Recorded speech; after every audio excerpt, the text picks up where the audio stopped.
When it comes to our assignments and our online learning, we will stop this Friday and we will continue that through our regular districted days off, which would be through the following Monday.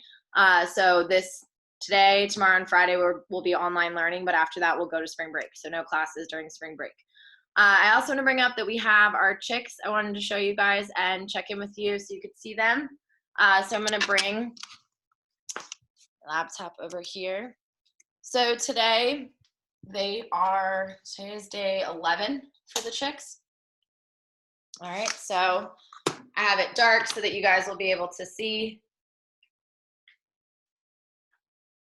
But if you guys remember last week when we were taking a look at them, they look really, really big now, which is so cool. All right, so I want to make sure I'm close enough that you can see it. Let me see.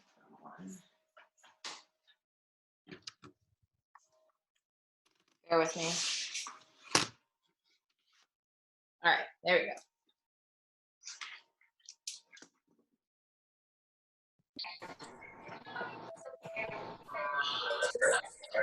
He's playing Minecraft. Chicken. No, bro, not me. Can you see it moving? Kind of. I can't see you. Oh, that. Because other people keep a picture. Try to.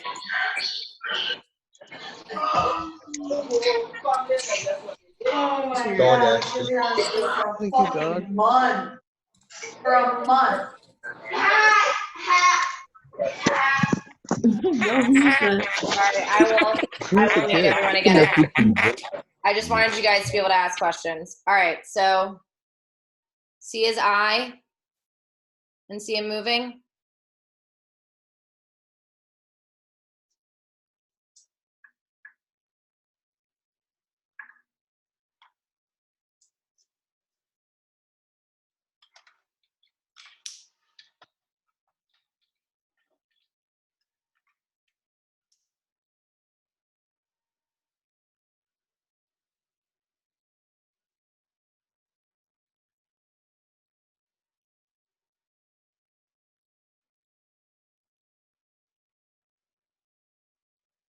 I know it's kind of hard to see, but anyways, so they're doing very well. So we're halfway through. We're a little more than halfway through, so they will hatch on the 29th. So I will check in with you guys, but at this point they're bigger than like a silver dollar, so it's pretty cool. All right, we are going to move on to space. Please check Google Classroom. I've posted a Pearson assignment through our online textbook. So if you have not seen that, please check in on Google Classroom for that activity. All right.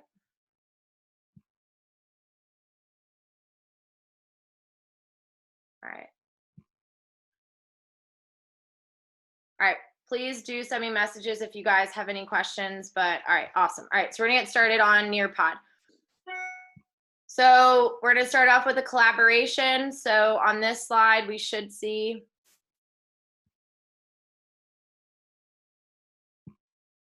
our question today says, where does the sun get its energy from? So I want you to think back to the videos that we watched yesterday. Think about what we've learned so far with the sun.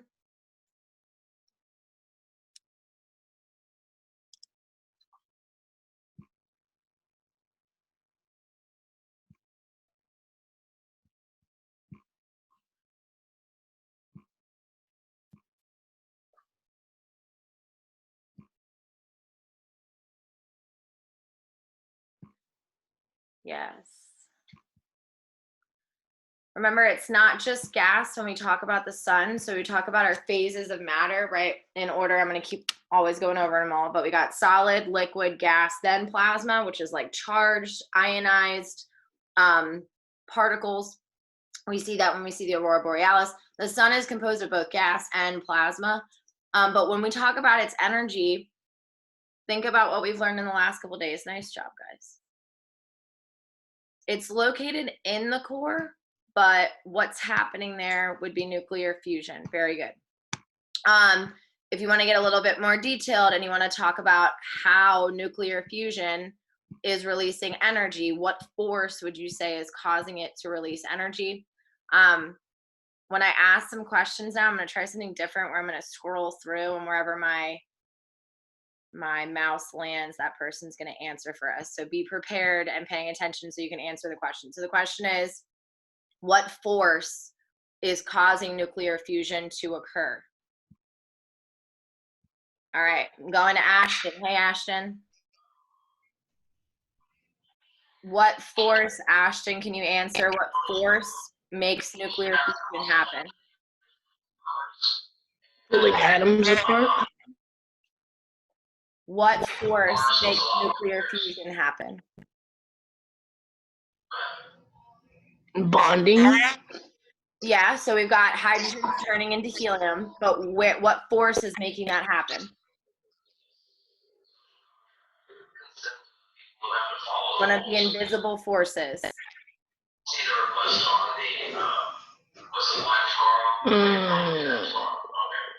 Gravity.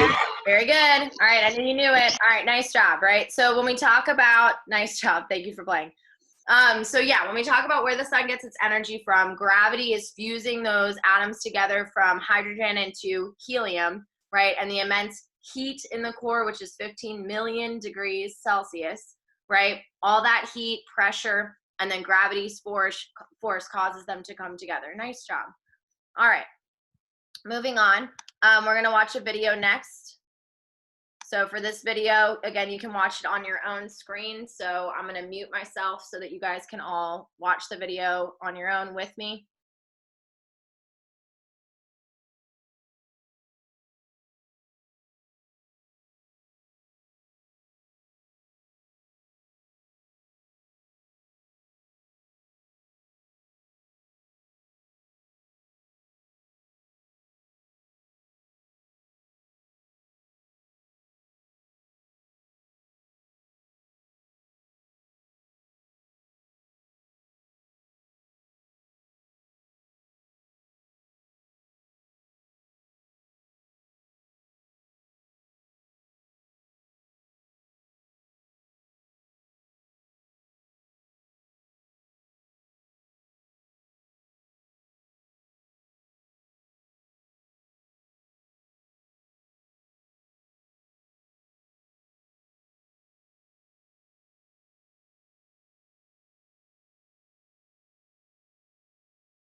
All right, so I know a lot of us just finished. I'm just gonna give it another few seconds.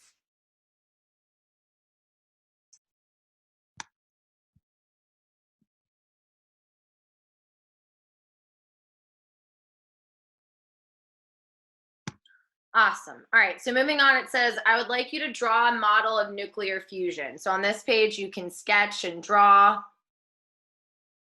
I can send the link to anyone who missed it so that they can watch it on their own time. But for this next lesson or this next activity, I would like you to draw out or sketch out what's going on in nuclear fusion. So again, remember, we're going to start learning about other stars. So once we conclude talking about our sun, we're going to move on, and really what I mean is move outward from our solar system and talk about the other stars that make up the Milky Way galaxy, the other stars you know about that are in distant galaxies, because our star is what we call a medium-sized star. So in regards to size, our star is a medium-sized star.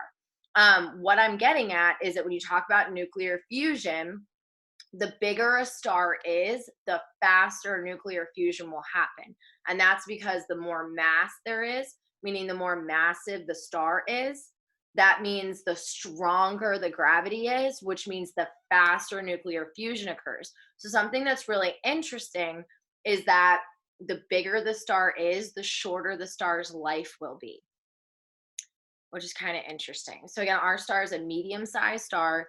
The lifespan of our star, on average, when we look to other stars of similar size, is about 10 billion years.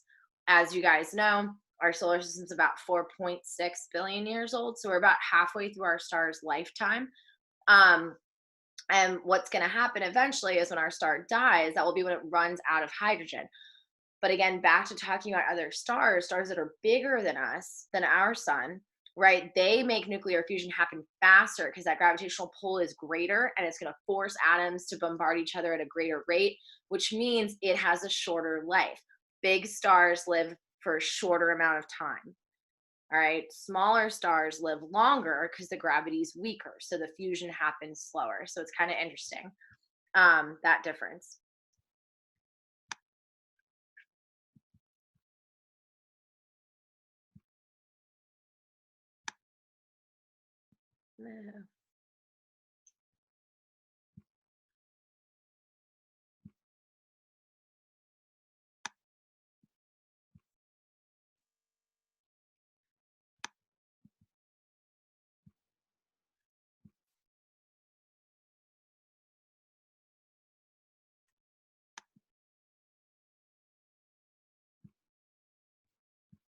If you did not get to see the video, I'm going to send it to the link to everyone now through the chat.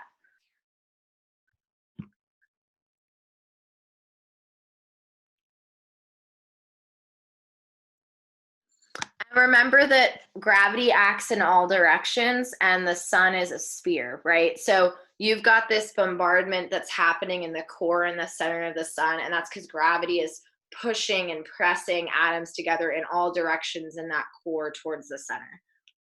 Nice job.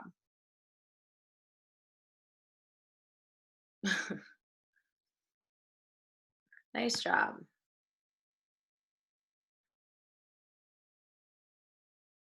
Norman, I like the boom. Yeah.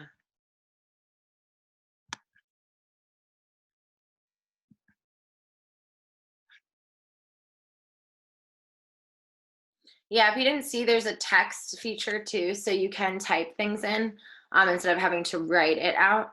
You can type it in, which would be faster. So nice job.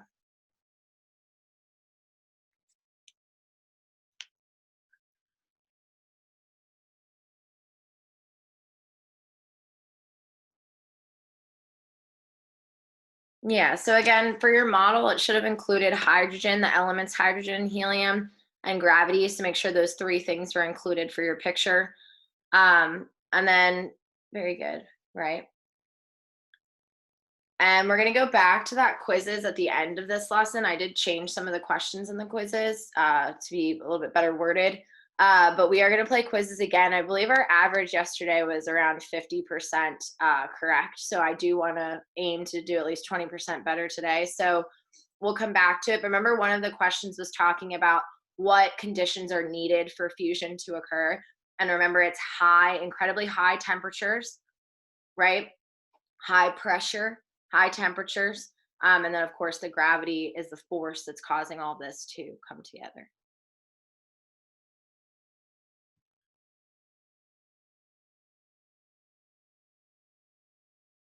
Yes. So I see some people are going back and editing. So Jada, make sure, yeah, you include those three words.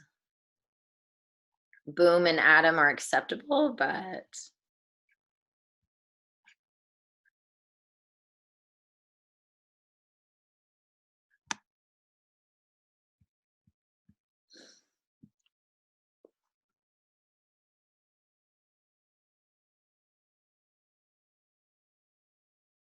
nice job, Gabe. Alejandro, nice job. Are you guys able to edit it after you submit it? Okay. Yeah, so make sure you include those 3 words for me. So instead of force, you can just say gravity, right? Gravity is what's causing this to happen. And remember to think that the mass of the sun, right? The sun makes up 99.8% of the mass in our solar system. And when you've got all of that matter being condensed under heat and pressure, those are the conditions that allow nuclear fusion to occur. But nuclear fusion will stop when it runs out of fuel to fuse, if you will. So when a big star like Betelgeuse, for example, is a really big star that is expected to supernova soon. And when I say soon, that soon could also be after, we're gone, meaning it could be in the next 100 years, it could be in 500 years. But when Betelgeuse, this massive star, goes to supernova, it's doing that because it's collapsing under this pressure of the entire solar system that star has. Because what's going to happen is when it runs out of the fuel, right, everything's going to collapse in on itself and then explode. That's the end of the star's life. So once you run out of fuel, once you run out of fusion fuel, right, your star will detonate. And we'll get more into that with the life cycle of stars. All right, nice job. I'm still waiting on a few people. I did send out the link to the video, so if you did not get to watch all of it, I also have other videos I've saved on my YouTube channel that go more in depth about videos of solar flares and prominences. And some of them are really beautiful HD videos from NASA, from their satellites that they have that are constantly monitoring the sun's surface for CMEs and solar flares. So there's more videos to watch. I'm not going to show them all on here, but definitely go and check those out if you haven't gone to the 8th grade playlist.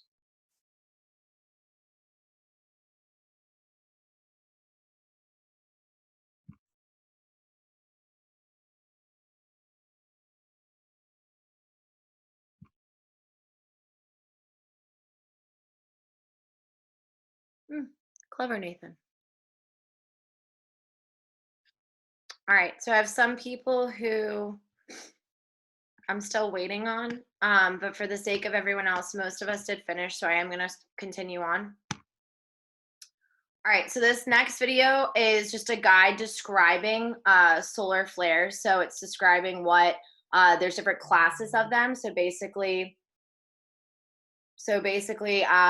depending on their strength. So when we were talking about CMEs yesterday, remember that a CME is a little bit different from a solar flare. So a CME is when you have matter that's actually ejecting away from the sun in the form of plasma.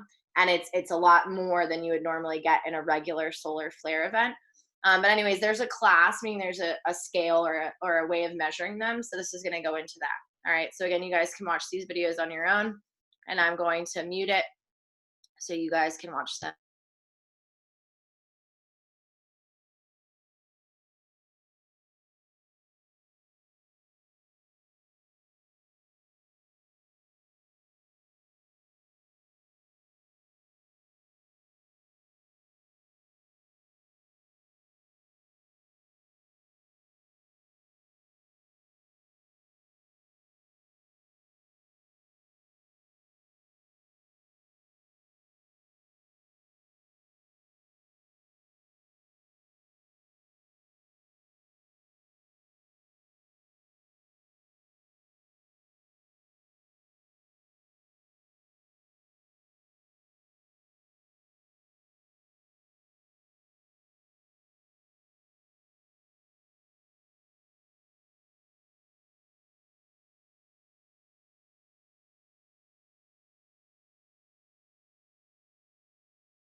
Sorry.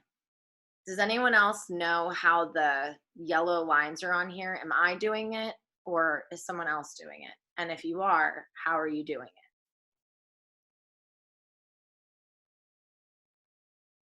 The yellow lines.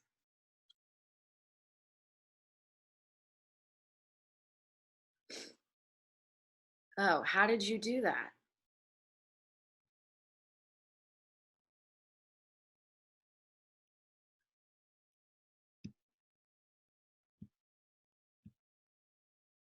All right.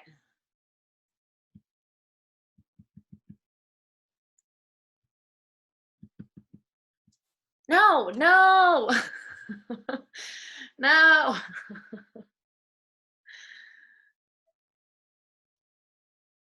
Yes, Jaden.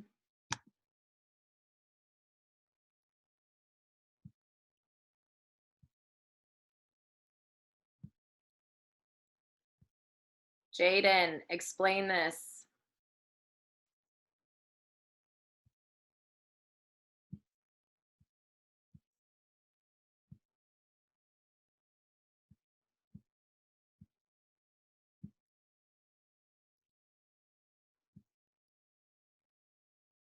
All right.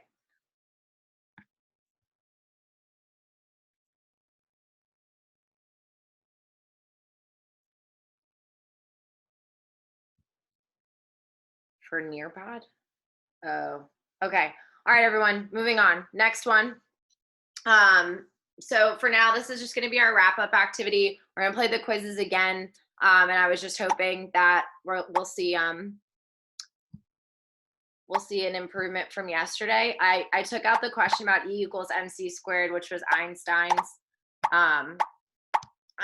equation, which describes how energy is basically released, meaning matter can turn into energy. And that kind of has to do with what's going on inside the sun with nuclear fusion. All right. But I did take that question out. That's something that we might come to later when we talk about the rest of the universe. So on Pearson, you have your online textbook, which is partnered with your Gmail account of our school. So I know you've used Pearson for math, so it should still work for you guys. So if you haven't seen that link, I posted them on Google Classroom. They're not due till Friday. But again, with time that's left today, you can certainly work on it. I'm waiting on 3 more.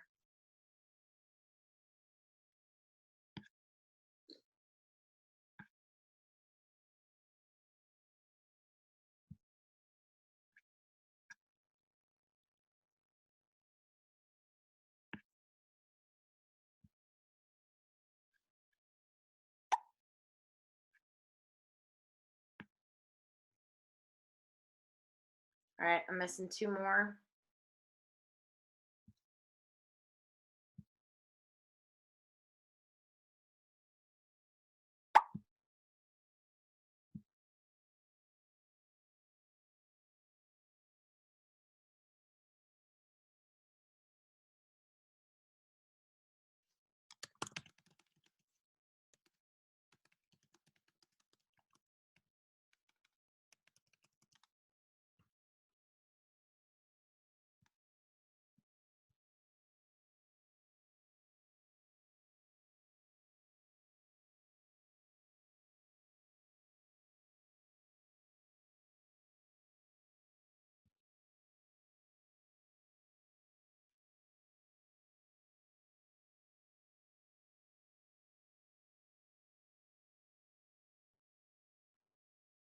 Yeah, I get it now. All right, I don't know who's missing, but let's go ahead and get started. So again, these are mostly the same questions from yesterday, and this is our unit about the sun, our star. So think about what we've learned about nuclear fusion, about the layers of the sun, starting from the middle of the sun, we have the core, right? As we move our way outward from the core, the next layer would be the radiative zone. After the radiative zone, you've got a movement of plasma and a convection current, so that's called the convective zone, right? And that makes up the densest part of the sun. So you consider that like the sun's surface would be the convective zone.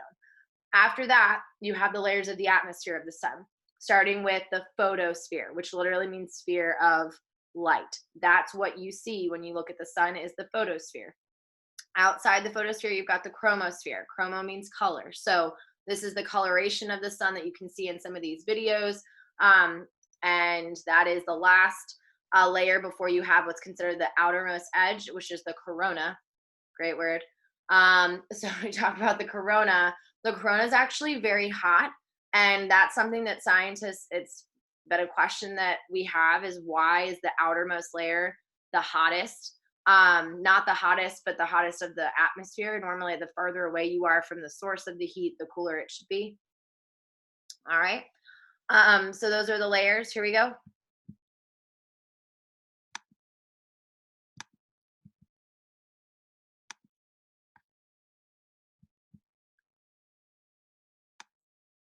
No. Got it. Okay. Here we go.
Dog really wants to go on a walk, so she's whining. Sorry. Nice job, everybody.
Remember, everybody, that the photosphere is called the photosphere because it's the one that we can see. It's the light producing layer. So when we are looking at the sun, we are observing the photosphere. During a solar eclipse, when the moon is blocking most of the sun's light, you get to see that haze around the moon, which is the corona of the sun that is now in view. The rest of the layers are blocked in a solar eclipse besides the corona.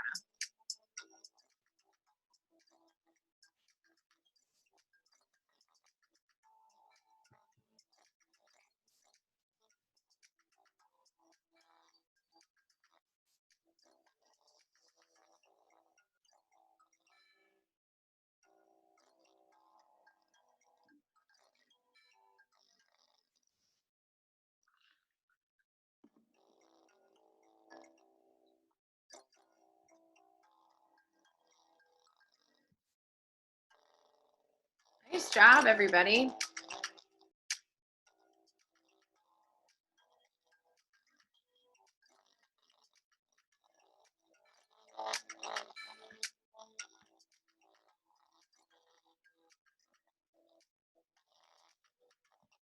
Everyone, nice job. You guys did great. If you did not go to Google Classroom yet to double check that Pearson activity, that's due on Friday. So please look over that. That has more details about everything we've been talking about with the sun. I hope you guys are having fun with your siblings and being around. I know it's a weird time, but definitely send me a message if you have any questions about anything. I did see that people are posting about April, supposedly set to return mid-April. That is correct. That is as much information as I have. But again, talking about classes, we're going to keep doing what we're doing so that we can hopefully not have to extend a school year or anything like that. But I will communicate with you guys as soon as I know something. All right, I hope you guys have a great day.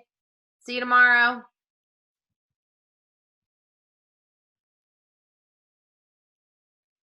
That for the FSA, so at least for now, yes. But again, there's a lot of unknown. For now, yes. But we still have to have grades. Like you still have to have a fourth quarter to move on to high school. So yes, as of now, the FSAs are canceled. So yay. All right. Have a great day, everybody. Thank you.